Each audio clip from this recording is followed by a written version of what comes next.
तर बाळासाहेब ठाकरेंच्या राष्ट्रीय स्मारकाचा पहिला टप्पा पूर्ण झालेला आहे। 7 ते 8 महिन्यात दुसरा टप्पा पूर्ण होणार असल्याची ठाकरेंनी माहिती दिलेली आहे। बाळासाहेबांचा जीवन प्रवास आणि राजकीय प्रवास स्मारकामध्ये दाखवला जाणार असल्याची देखील माहिती आहे। बाळासाहेब ठाकरेंच्या राष्ट्रीय स्मारकाच्या पहिल्या टप्प्याचा कामाचा आढावा जो आहे तो आमच्या प्रतिनिधींनी घेतला।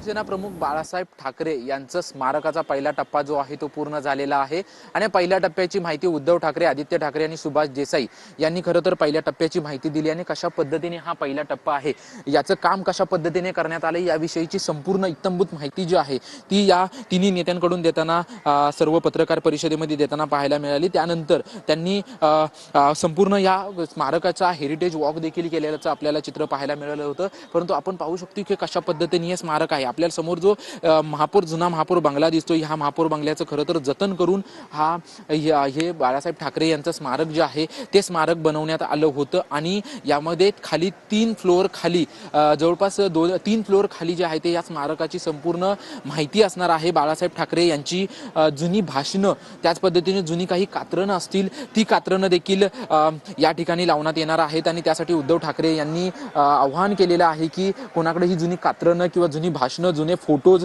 जुने कटआउट्स जे काही असतील ते आणून द्यावे किंवा आम्हाला संपर्क करावा अशी उद्धव ठाकरे यांनी आवाहन केलेलं आहे। कॅमेरामॅन कृष्णासह निवृत्ती बाबर, TV9 मराठी, मुंबई।